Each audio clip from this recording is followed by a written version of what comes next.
second Sicha on Sara. This is on Sara, not on Avraham. Last week's Sicha underscored the idea that Avraham and Sara represent Neshama and Guf, soul and body. And how God Almighty says to Avraham, listen to your wife. When Sara dies, Avraham mourns. Even though, what does the Neshama need a Guf for? And of course the answer is, the body is the point. This world is the point. This is another Sicha. And it's the opposite extreme, mamish. In other words, if in last week's class, Avraham is Neshama, Sara is Guf, which puts, so to speak, Avraham in a more spiritual plane, and Sara in a more earthly plane, this Sicha flips it on its head, and says Sara is higher than Avraham. And you'll see the Sicha when we learn it, which will be a mitzvah momentarily. But there's a third Sicha, which I actually looked up this morning, but it's not a Sicha on Sara, it's a Sicha on Rachel. And depending on how our year goes, I hope to get to that Sicha when we do Rachel. But it's also the man versus woman idea, if you will. And I want to tell you one point from that Sicha first, before we learn this Sicha. In other words, I said something at the end of last week's class, which I'm confirming now. But I'm not teaching it to you today because it's not in the Sicha you have in front of you. This is a Sara Sicha. That idea that I mentioned to you is in a Rachel Sicha, which by the grace and help of God, hopefully, we'll learn later this year. And that's the following. In Jewish law and in life, there are two concepts of identity. A Jew versus a non-Jew, and then within the Jewish nation, Yichus, Kohen, Levi, Yisro, and so on. And the way this works is, whether you're Jewish or non-Jewish is determined by your mother, not by your father. We all know this. Jewishness is from the mother, not from the father.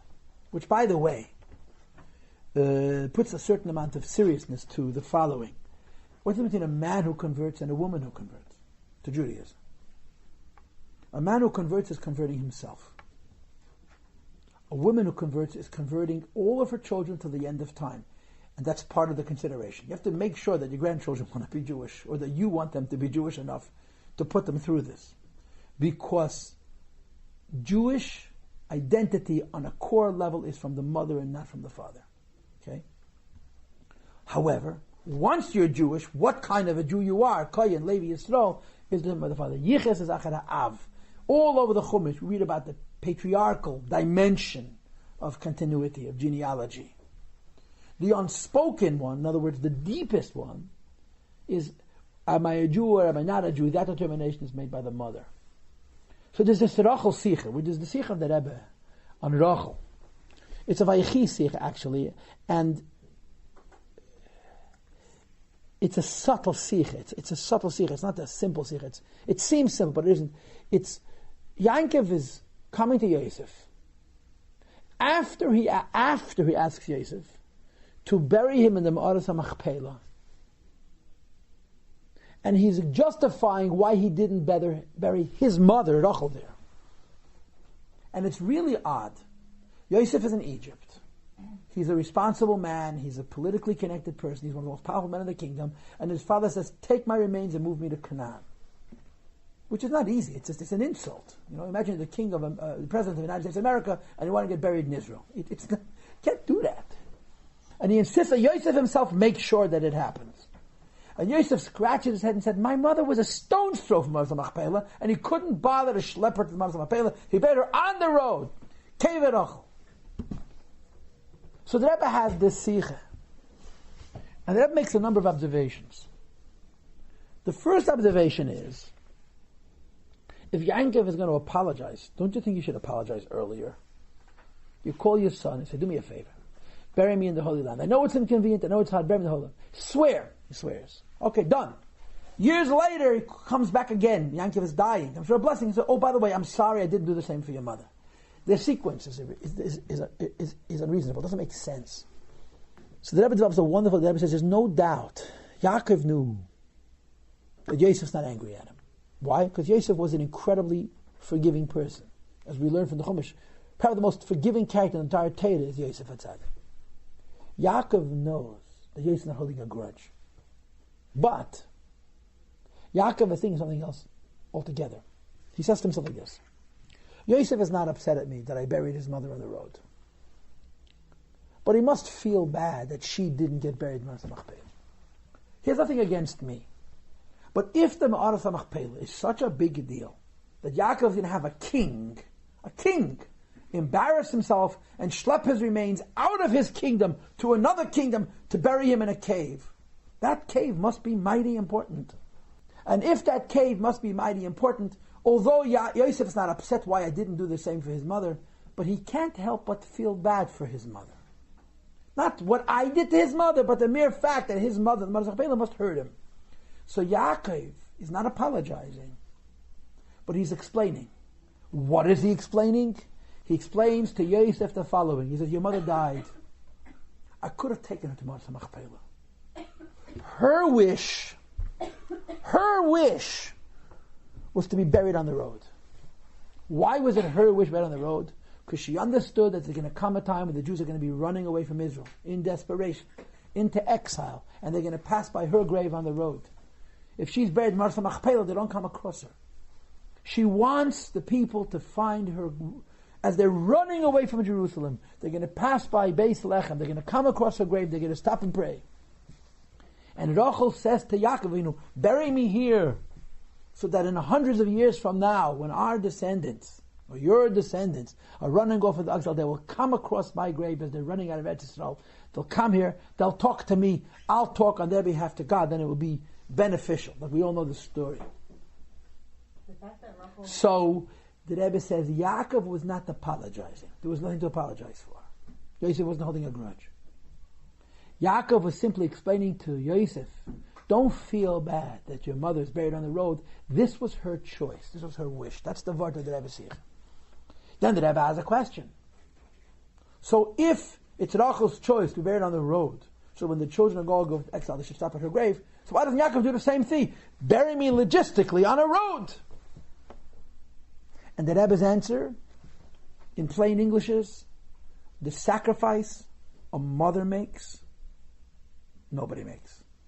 Not even a father. Not even a holy father. The sacrifice that Rachel makes is the ultimate sacrifice. Even Yaakov is not prepared for that sacrifice. Says the Rebbe, this is why being Jewish is maternal. This is why being Jewish comes from your mother, not from your father. Because nothing is deeper than the commitment and dedication and sacrifice that a mother makes for her children. Rachel, for thousands of years, is separated from her husband. She's laying on the road, and you know what the Arabs are doing to her grave. Why? Because she wants to be there when her children are going into Golus. They should stop. So the Rebbe says this, and that Sicha, and Rachel, the Rebbe says, this is why Jewish is maternal. Your identity as you comes from your mother, because that's the strongest connection. You are more bound to your mother than anybody else in the world. It's a fact of life, and that bond is the bond of Jewishness. It's a feminine bond. It's a maternal bond. It's the strongest bond of all. Within those parameters, now you start getting fancy. Okay, so then the men get involved and they start painting the picture. Yeah? The skeleton already exists. The Jew is already there. What he looks like, that's a detail, so to speak. The sophisticated, the aspects of it have to do with the male, but the very core is feminine. I'm saying this now, and like I said, we're going to probably learn the Rachel Sikha again, even though I just told it to you, when we get to Rachel, as an introduction to this Sikha on Sara. It's interesting Sikha, this one here, and in a way it's quite controversial. And let's learn it. Okay, instead of me talking, I'll read it with you. As you know, we read what I underlined, which means to say I'm not going to stop and tell you where I'm holding. If you just follow the underlined words, you will follow with me. If I skip, I'll tell you. Okay? Chaye Sara is Merames of dem Teichen von ganze Seder. We're talking about Pashas Chaye Sara. The name of the Pashas Chaye Sara, it alludes to the name of the entire Pasha. Says the Rebbe, the ganze Seder red. The entire Pasha is speaking wegen Passierungen, about occurrences, welche seinen gewähren, that happened nicht in der Zeit von Chaye Sara, when Chaye Sara was no longer alive. Chaye Sara begins with what? With Sarah's death, not with her life. Nor aderabba, alle mu'rois hasedre, Every single story in this week's Parsha, the first pasuk says Sara dies. The rest of the Parsha is Sara getting buried, Yitzchak finding a wife, Avram having more children, and Yishmael dying. Avram dying and Yishmael dying. It's all after Sara dies. What's the name of the Parsha? The life of Sara. That's ironic. Doesn't make any sense. Says the Rebbe, "Betoichnam seinen sei hepech v'chai Sara." Every detail of our Parsha is about what happened after Sara dies. And the question is obvious: why name a Parsha the life of Sara if in the very first pasuk Sara passes away? And the Rebbe continues. Left column. Says Yedua dem Pirush. Everybody knows the commentary. But the Gemara sagt, the Gemara says Yaakov Avinu le'meis b'cholu. This is last week's Parsha. Yaakov Avinu didn't die, right? But they buried him. What does it mean Yaakov Avinu didn't die? Mazare b'chaim afu b'chaim. As long as his seed, as long as his children, as long as his offspring lives, he lives, right? So he physically passes away. He's still living because his offspring are living. Says the Rebbe, that emes at Iyan Chaim, the true notion of life, is an ebekir, a nitzchi as dicken leben. Real life means living forever, but nobody lives forever. So how could you be considered living if living means living forever? Says the Rebbe, das is meglech nor. It's only possible to live forever, but diva zayin davok to meibishtin. You live forever being attached to God. Why do you live forever being attached to God? Because vazer is mokeir hachayim v'netzach ha'amiti. He's the source of life, and He's in fact forever. The estate, as the pasuk says, Hashem Elokim Emes, Hu Elokim Chaim. Hashem is true because He's forever. So you can't be forever, but you can attach yourself to the God that is forever. Next paragraph. Der Fun ist verstandig. This explains. If Yaakov Avinu lives and dies, and he's forgotten, that means he never lived. If Yaakov Avinu lives and dies, and lives on, then he's living. Where is he living? He's living in his offspring. Therefore, is verstandig. This explains. As when is nikir? When can you see? As by Yankov is given an emes at Inyan von Chaim. The Yankov is true life. Chaim nitzchim, eternal life. Chaim shegedusha, holy life. B'shas mezed, the nitzchius von sein Chaim, only when you see the eternity of his life.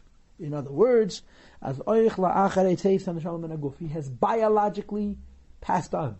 He's no longer physically alive. Still, vertes nimshach oich shpeter. It continues thereafter. Sara in his children is bachayim are living. Top of page 146. Zeyer Leben, their lives is the zelbe of Yankov Avinu's Chaim is the same as Yankov's life, and even more.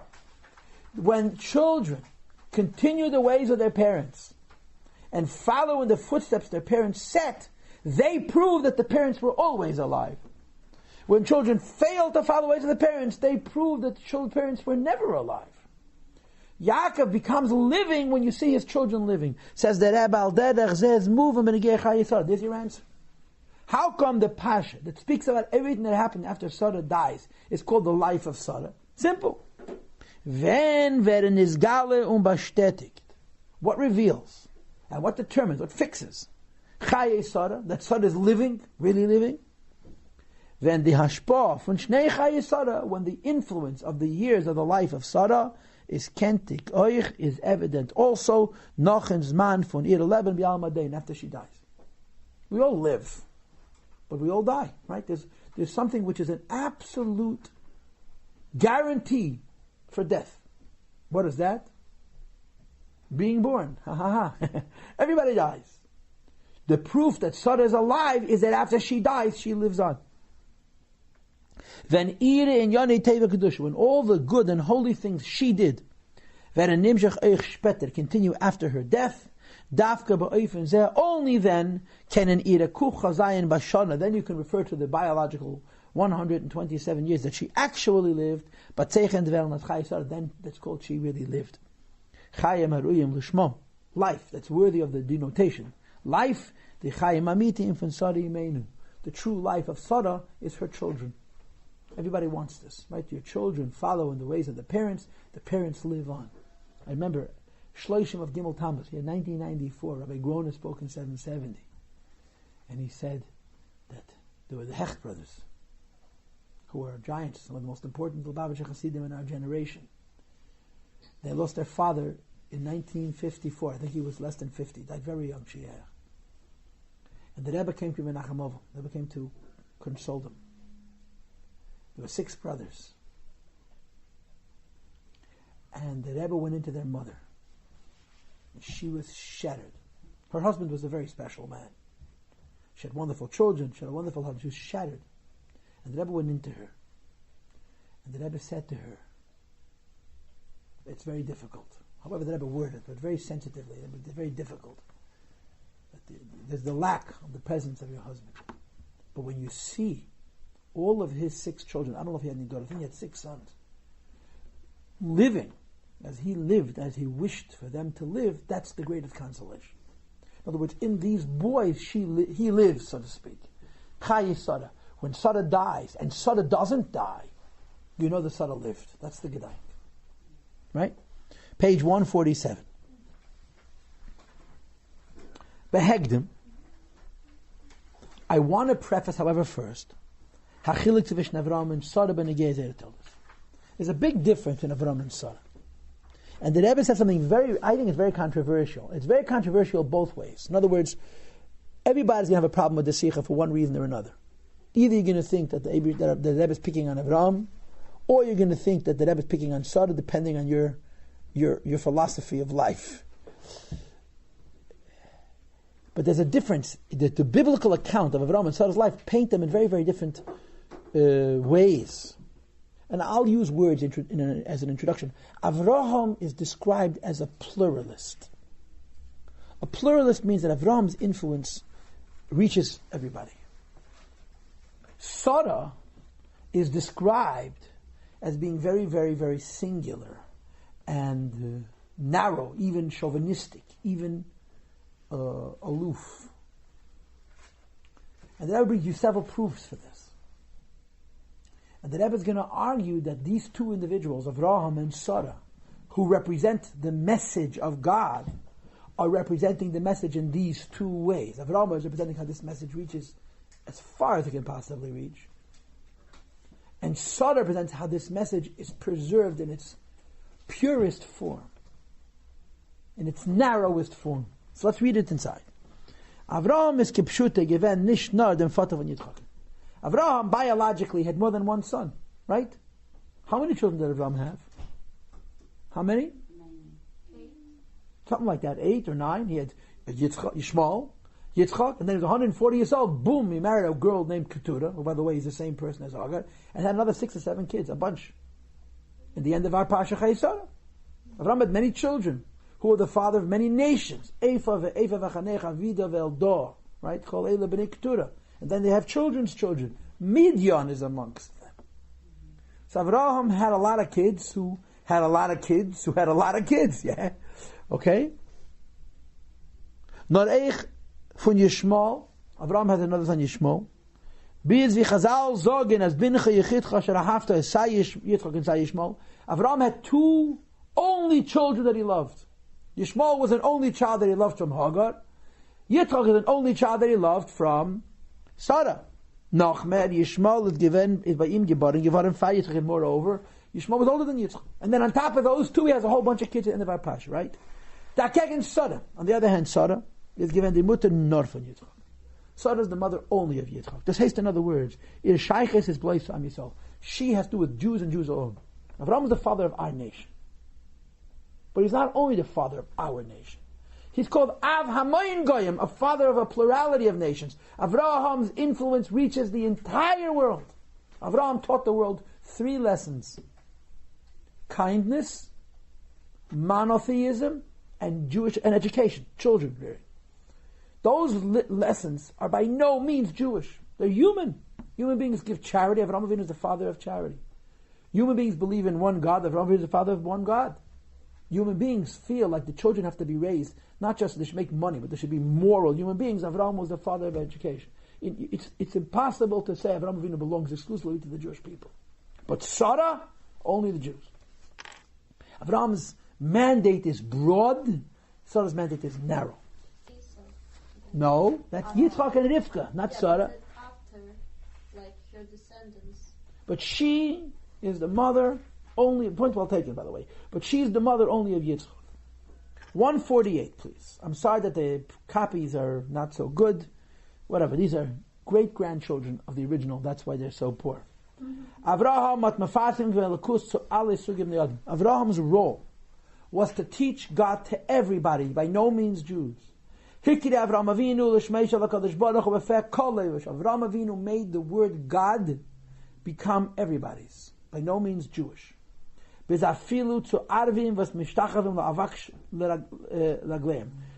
Arabs who worship the dust on top of their shoes, that means the only people lower than them would be the people who are worshipping the dust underneath their feet. Yeah, Avraham brought God to them as well. Not considering the fact Avraham taught God to everybody, knowing full well that a lot of people are not going to take what he's saying seriously and they're going to distort it. He gave God to everybody. Sara, on the other hand, Sara is Misha Neilad Yitzchak. From the moment her son Yitzchak is born, her life becomes my boy. The hashpa, when I'm shachas alakus, it's the flow and the bringing down of godliness. Vazdochir is given nor l'mokam aroi insad ha'kedusha, that she nourishes and raises and sustains only Yitzchak, only the Jewish people, only holiness. And this has the difference between Avraham and Sara. Avraham was the first Jew, but by definition he wasn't for the Jew, for the world. Sara is the first mother, and it's all about Yitzchak. Over the years we've had many, many discussions about the narrow purpose versus the broad purpose. Why did God create the world? And you learn Hasidus, you get different answers. Many Maimorim talk about Dira B'Tachtenim, making the world a dwelling place for God. That's a pluralistic message. It's not just for Jews. Every point on earth has to be a seat for God. That's a very broad mandate. Yeah? There's another message, that the Neshama shall have an Aliyah. That's a narrow message. And when you study Hasidus, and the Rebbe talks, you're constantly bouncing back and forth between the idea of elevating the whole world versus what it's special to be Jewish. And you get both ideas. They're an interplay. They bounce off one another. And they're represented by Avraham and Sara. Avraham represents the broad message. Sara represents the narrow message. In other words, in this Sikha, everybody is offended. If you're pluralistic, you're angry at Sara. If you're an elitist, you're angry at Avraham. Yeah? But this is what the Eibishter created, these two personalities. They're the fathers of modern religion, the belief in one God, and so forth and so on. Avraham's role is to make it as broad as possible. And Sara's role is to nurture that person who will continue that leadership. The narrow role, Yitzchak, specifically the Jewish people. And the Rebbe continues, second column on page 148. Ader Inyan is the Nekudef Kalals from the Drei Parshas Nunzer Seder. In Parshas Chayesar there were three big ideas. In each one of these three big ideas, Avraham represents the pluralism and Sara the narrowness. One of the three ideas, idea number one, purchasing the double cave, Marsa Machpelah, and burying Sara there. Idea number two, that Yitzchak has to marry Rivka. Yitzchak cannot marry a Canaanite. Yitzchak cannot marry the daughter of Eliezer. She has to marry specifically Rivka. And of course, the third idea is that Avram has a bunch of children, sends them away, and Yishmael dies. So that in each of these three ideas, you see the Sara theme. Look at the first one. The Machpelah is given Makam Kvarosim from Adam and Chava. The double cave was a place of the burial of Adam and Chava. What do we know about Adam and Chava? Adam and Eve. They're everybody's grandfather and grandmother. Yeah? Was von sie stammt der ganze min hanushi. Adam and Chava are not Jews. They're everybody's. Correct? Und doch Zetman, still we see Avraham hat sich mishtadel gewesen, nun ist abgekauft. Avraham takes a cave, which is the resting place of the parents of all of humanity, and he specializes it. He makes it Jewish. Und ist abgekauft with Pfura Sar to bury exclusively Sar. Und dort gefinden sich die Gimel Aves Unimais, you have three fathers and three mothers, was gehed blois zu Yidden. It's exclusively Jewish. Now, of course, you're going to tell me the Arabs have a claim to the Machpelah. They put up a grave for Yishmael also. You can do whatever you want if you but there's no Yishmael underneath, It's Jewish. The Ma'araz Machpelah is Jewish. And it was purchased to bury Sara. The Hechekait von Yidden. what is special about the Jewish people is nit nur in Bezug to the Umes, what makes the Jews special is not because the Goyim don't listen to Avraham. Nor euch benegeya zelcha was haben ja a gewisse Sheiches. A Gentile who listens to Avraham, he keeps Sheiches, a good guy, he keeps the 7 laws of Noach, that's what God wants. But he's not a Jew. What's the best example for this? Vegen Eliezer eved Avraham. Avraham had a servant named Eliezer. This Eliezer was a pretty cool guy. Okay, according to some Ma'amar Chazal, he was a very powerful person. He was the son of Nimrod. Remember Nimrod? Nimrod was no good. As bad as Nimrod was, Eliezer was good. He was a very powerful person. He could have been a king. He chose to be a servant in Avraham Avinu, but he didn't wash his floors. Yitzchak was born, Avraham was 100. For the first 100 years, who was his spokesman? Who taught the world what Avraham was thinking? This Eliezer. Right? Zokter es teile umashke miteire shel Rabbi lachedim. His role was, he was a servant of Yitzchak in terms of being the voice. He was the spokesman of Avraham Avinu. He's a wonderful man, dedicated completely to his master, to teach the world about God. Yes? Well, noch dem al on page 149, nevertheless, hat Avraham nicht gekent mishtadach sein Yitzchak mit Bite shel Eliezer. Eliezer says, maybe your son could marry my daughter. And Avraham says, nope. Why not? Because he was from Chom, Ata, Orur, Ubini, Baruch, Vein, Baruch. He says, you're a great guy, I love you, but the family of the Jewish people has to be from special blood. Your blood's not special enough. That's the second story in the Pasha. The first story, take a cave which holds the remains of the parents of all of humanity and make it Jewish. The second is Yitzchak has to get married. You can't just choose for him a wonderful girl from a wonderful family. She has to be Jewish. And what if she's a non-Jew who's completely dedicated to Avraham Avinu's cause? She's a wonderful person, but she's not Jewish.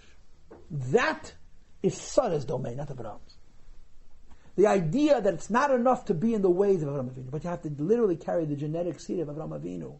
This is not Abraham's. That's Sarah's. The exclusiveness about being Jewish, we have from our mother, from Sarah. So the second story in the parasha, where Yitzchak needs a wife, and there's so many wonderful girls, right? What do they call them today? Yiddish, Hasidish, and even Sneistic, yeah? And they say Chitas. They have to be Jewish. Otherwise, it's not good enough. Right? And then you have the third idea. Girls, page 149, right column at the bottom. Nachdem wie der Teire erzählt. The Teire then goes on to tell us. As Vayesev Avraham, V'yigach Isha Shmaktur, Avraham gets married again. And Vateilet Lei has more children. What does it say then? Zog der Pasuk Vayitin Avraham as Kolash Aleila Yitzchak. Everything Avraham owned went to his one son Yitzchak. Ulevnei Apilakshem v'game Nosn Avraham Matanis Vayishalchem. He gave gifts to the remaining children and he sent them off. Avraham has a bunch of kids. He says, Kinderlach, I love you. Here's as much money as you could possibly use in 100 lifetimes, but leave. Don't stay in Israel. This is Yitzchak's domain. That also is not characteristic of Avraham. That's characteristic of Sara. Avraham is the father of all the nations. Sara is the mother of the Jewish people. It says that when you look in Chaye Sara, Sara's gone. Sara's not here to defend her position, to argue her case. After Sara dies, everything Avraham does is in the spirit of Sara, not in his spirit. He takes the cave, which belongs to the parents of all of humanity, and makes it Jewish. When he looks for a wife for Yitzchak, he has the most beautiful and wonderful girls, but they need to be from the same family, otherwise he can't marry them. That narrowness, which is typical of Sara, has to be a Jewish girl. And then he has a whole bunch of kids. He gives them everything in the world. He says, but this is Yitzchak's. So you see almost Avraham agreeing with Sara now that Sarah's gone. So Chaye Sara, which begins with Sarah's dying, is called the life of Sara. Because in this passion you see that Sara lives on. What is that? The uniqueness of the Jewish people. In other words, there's two messages in Genesis, in Bereshis. There's a message of goodness and godliness for all of humanity. And it's represented by Avraham. There's a message of goodness and God which is exclusively to Jews. And it's the message of Sara. And this message is underscored after Sara dies. And nevertheless, we see the behavior of Avraham and Yitzchak and so forth to be in that spirit that proves that Sarah's ideal lives on. Chaye Sara, she continues to live. Now there's much more to the Sikha, but I'm going to stop. Okay, there's a whole other piece on Maras HaMachpelah. There's a whole other piece on Lovin and Besuel. There's a whole other piece on the names of Avraham and Sara. Avraham is the father of many nations. Sara means unique to the Jewish people. If you wish, you can read the Sicha by yourself. The point of the Sicha I've given you, I think, very, very clearly. Okay, questions or comments? Why doesn't the Arab people believe in Sara as well? Why do they just believe in Avraham? Because Sara's not their grandmother. Their Keturah is their grandmother, Hagar. But they don't have any connection to Sara? No. Like they don't... And by the way, the Arabs of today, you think the Arabs of today are Yishmael's descendants? What? You think every Arab on the planet comes from Yishmael? It's ridiculous. No. The Bedouins are one of the most ancient groups of human beings on the planet. Avraham Avinu was being Makar of the Bedouins. The Bedouins still live today in the same place. These are, essentially, I guess you could say the people from Saudi Arabia. They're in their roots Bedouins. They're nomadic. They're desert dwellers. They've been living like that for thousands of years. Avraham took a girl from one of these families, had a son named Yishmael. Yishmael is the father of a select group of these Arabs. The idea that every Arab is under Yishmael is the most ridiculous thing in the world. It's simply not factual. It's just not true. What is the daughter of the king of Mitzrayim, right? Fine, point well taken, right? But I don't think it's true that every Arab is a descendant from Yishmael. But they have no shaykhs to Sara at all, none.